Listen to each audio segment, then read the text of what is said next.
let's talk hypnosis. When I was deciding which hypnosis that I wanted to learn how to do in my sessions, I chose QHHT, which is Quantum Healing Hypnosis Technique by Dolores Cannon. I have done successfully 100 sessions, and it's been very interesting to watch the guests, the clients, go through this. I've had them go to other planets. I've had them be other beings, other animals. I've had them go to specific times in this lifetime to heal. It's kind of been sky's the limit. I've even had them go life between lives. So what's interesting is I've had 3 different types of hypnosis done. And I wanted to do that before I decided which one modality I wanted to take that course, right? So the first 2 that I had done, one was called Angel Hypnosis, and it took me to a very, very deep level. And it was probably my least favorite, as crazy as that sounds. It just wasn't, I mean, I saw the benefit in it, but it wasn't my favorite. The second one I had done was NLP, neuralistic programming. I think that's how you say it. That one was good. It took me to 3 different past lives, and then one was my previous past life, which made me understand why I have panic attacks on the interstate, because my whole family had died in a car accident on an interstate in California by the redwoods. So that gave me some clarity and some answers. And then the third one that I had done was shortly after I had lost a lot of people in my life that were key core people in my life.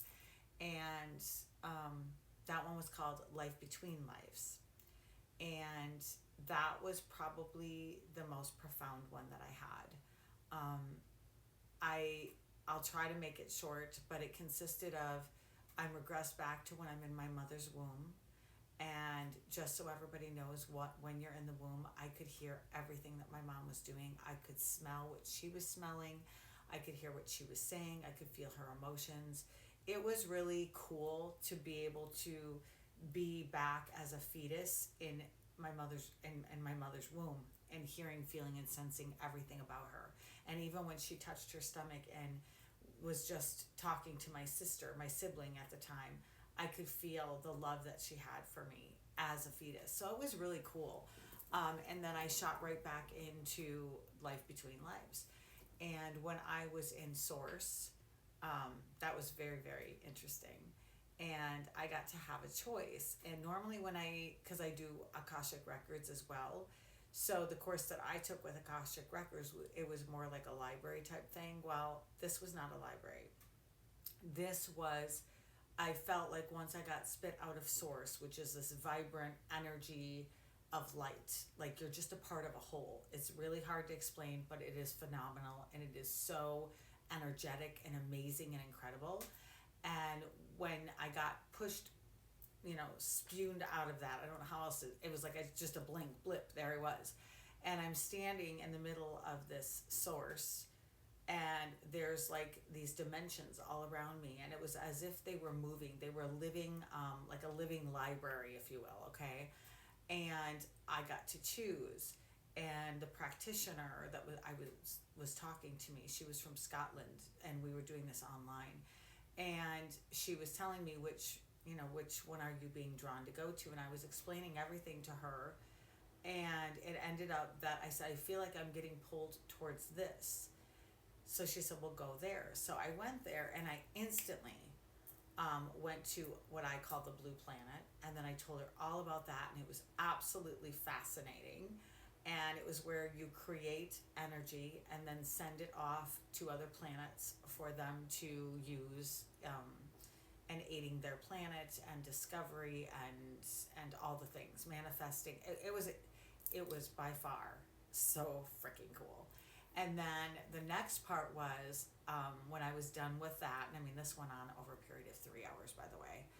And when I got done with that, then I went into what I call the Great Room, which was in heaven. And as I walked into the Great Room, there were all my women sitting at this grandiose table, which I call God's table. And I was shocked. I was crying while I was describing this to her, and I was shocked. And as I went in, of course, I hugged each one of them, and we went off into a separate room. And I sat with them and I asked them, well, why did you have to go first? And what was our contract and what we were supposed to learn? And they thanked me and I thanked them and I cried and I said, I love you and blah, blah, blah. And then I went back into the room to sit down and have a feast with them. And Princess Diana is one of my guides. And I knew that previously, so she was sitting at the table. And my grandmother, my mom's mom, who had just recently passed before my sister and my mom, which were the three key women that died consecutively. And then my other sister was there too. My grandmother stood up and she said, oh, I have a surprise for you. And I said, you do? And she said, yes. She said, I want you to meet your next guide. And I'm thinking to myself, okay. And she was so excited. And in walks Queen Elizabeth. And when I had the session done, she had previously just died like 2 or 3 days prior. And of course, she hadn't even been buried yet. Like they hadn't had the big production yet. And the woman that was doing my session was very intrigued by this because she's from over there. So she was like really into this. And of course, I know nothing about Queen Elizabeth. Shame on me, right? But I talked about her corgis and I talked about her riding and her and all these things because she kept asking me because she was interested. And of course, I was talking to Queen Elizabeth. But I have to tell you guys, you have to be in the right mindset and you have to be ready to have hypnosis done. And there's many reasons for having hypnosis done. And I remember my practitioner telling me, Lisa, you've been through a lot of trauma. I don't know if we can do this. So if you get in there and it gets to be too much, I'm going to pull you out. But after I came out of it, she goes, you did splendid. You did just amazing. And of course, I was so very grateful to her because I needed that. My heart needed that. I needed that to heal. I mean, don't get me wrong. Every day, it's hard to breathe sometimes without them, especially with the holidays coming.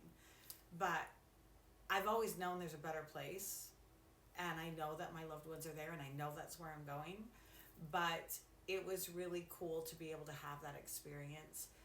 But know that for some people, they don't do well under hypnosis. I've had a few people that have really struggled going under because they don't want to give up control,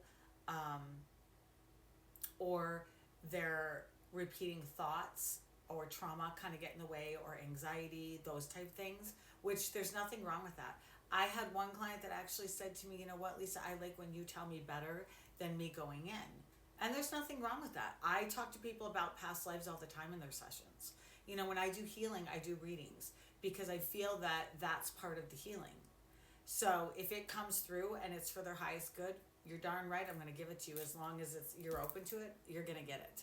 But that being said, so hypnosis isn't for everybody, but if you can experience it and and you're ready for it, oh, by all means do it because it really is the most fascinating, beautiful thing that you can ever receive.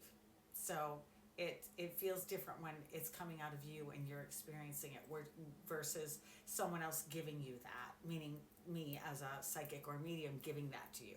So it's really cool to be on both sides of that. So I hope you guys find that helpful.